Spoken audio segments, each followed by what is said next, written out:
Malta Aérea ela é uma associação nova, ela é criada em julho de 2010. Ela surgiu de uma necessidade, na ocasião, a Federação dos Bancos, a FEBRABAN, ela fez uma licitação de 77 aeronaves full-time para transporte de malotes dos bancos, no âmbito nacional. E na licitação feita em 2010, 16 empresas novas vieram para a contratação FEBRABAN e elas começaram a ter uma série de dificuldades para prestar o serviço para a FEBRABAN de acordo com o contrato por embaraços da ANAC. A ANAC com burocracia dificultando muito. Então houve necessidade de criar a associação para ela ter uma voz ativa perante o órgão regulador que era a ANAC.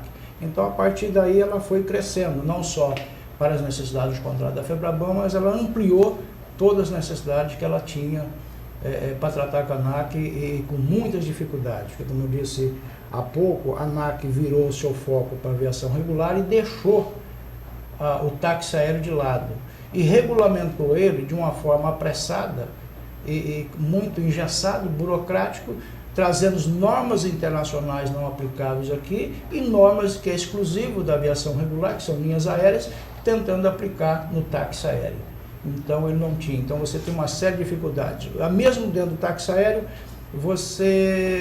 a mesma norma que se aplica a uma empresa grande de táxi aéreo que tem 60 aeronaves, se aplica para uma que tem 2 aeronaves. Então isso é impraticável você gerir isso aí tudo.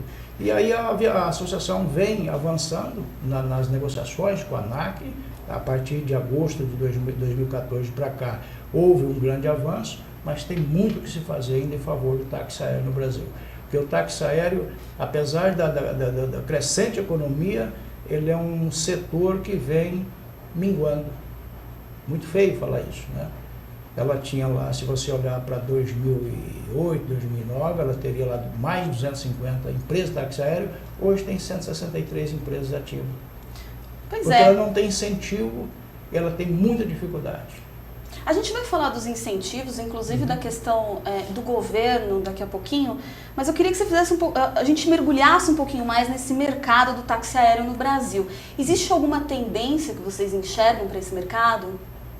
Não, na verdade, o que precisa mais é a gente quebrar alguns paradigmas que tem.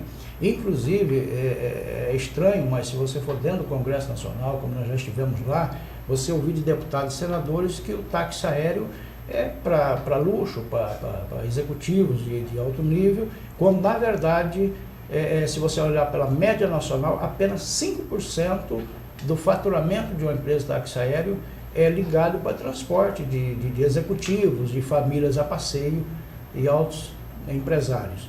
O que na verdade ela tem uma atividade muito importante dentro do contexto nacional, que é a utilidade pública, que as pessoas não conhecem. Ele pensa que um táxi aéreo é para transportar abastados, não é. Ela tem uma utilidade pública muito grande.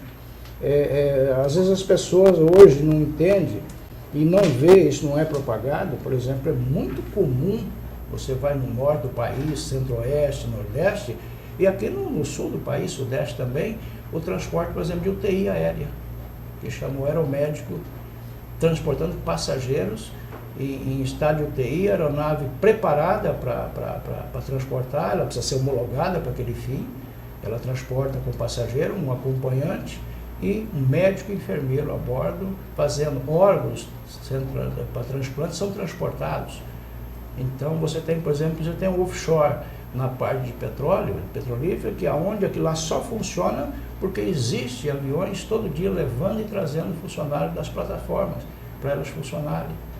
Usinas hidrelétricas também, os ribeirinhos no norte do país, você tem também o Ministério da Saúde, que é muito importante nesse contexto.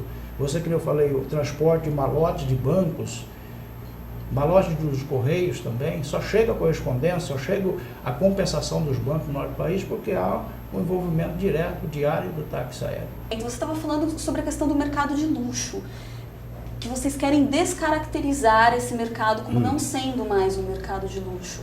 Conta um pouquinho para mim sobre isso.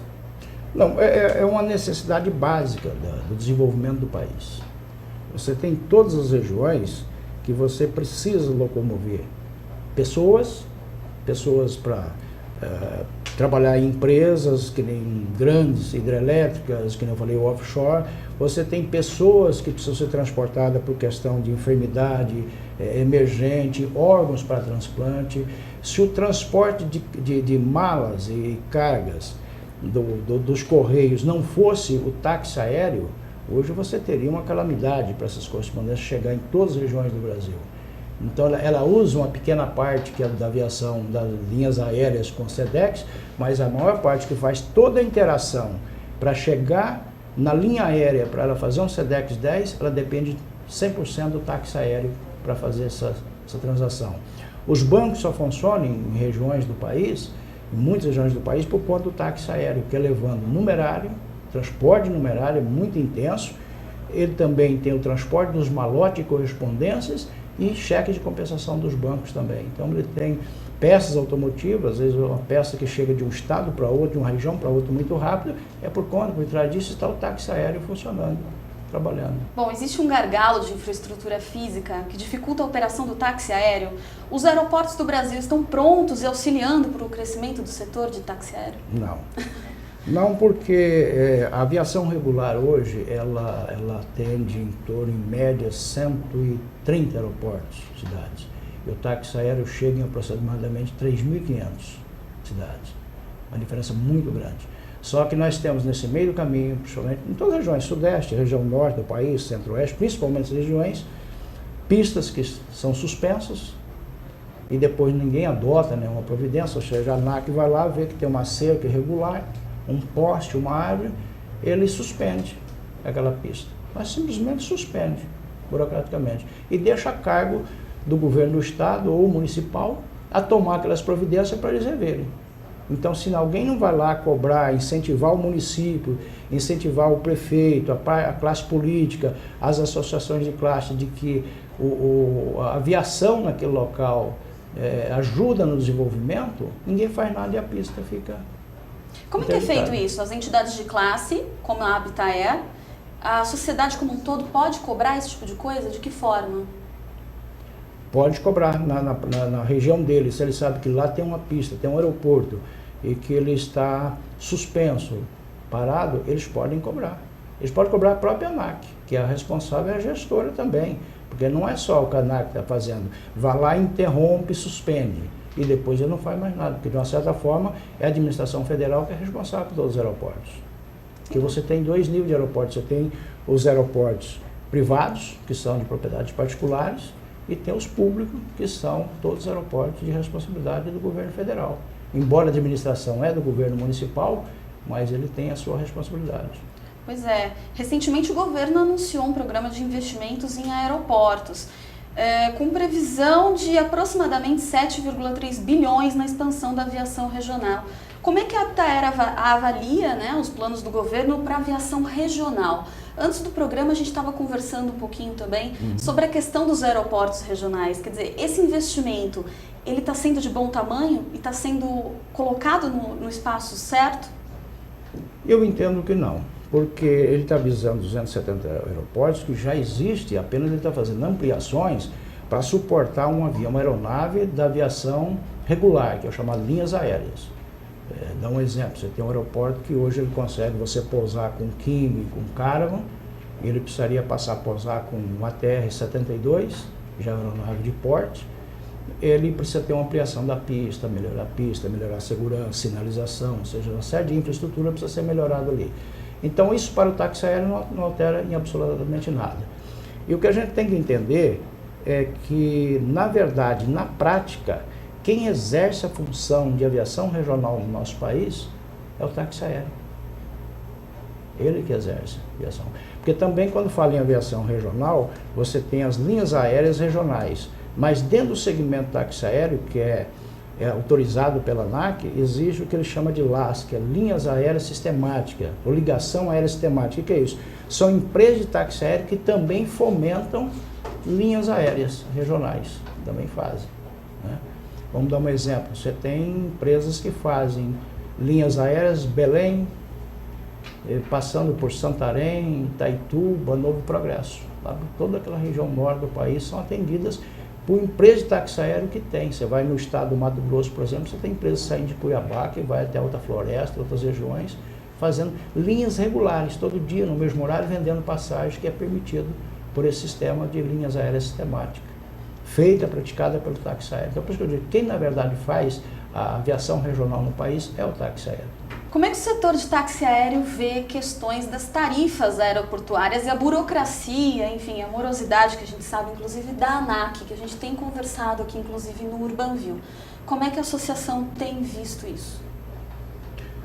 A burocracia da ANAC, eu costumo falar por essa parte, que é a mais pesada, a mais difícil. Para você ter uma ideia, nós conseguimos em agosto do ano passado, algumas tratativas com a diretoria, a presidência da ANAC, com o Marcelo dos Guaranis, e a partir de lá nós já tivemos 5 reuniões para tratar especificamente de uma série de dificuldades. Uma das dificuldades que nós temos são prazos de atendimento. Hoje a ANAC, para você, quando eu compro uma aeronave, eu tenho que pegar essa aeronave, toda ela preparada, ela tem que sofrer uma avaliação, uma inspeção, ela está ok, ela não é ok, aí eu vou colocar na que eu chamo de EO, que é a especificação operativa, para dizer, olha, porque quando eu vou utilizar uma aeronave dentro da minha empresa de táxi aéreo, ela precisa estar lá registrada na relação e o que eu posso fazer com ela.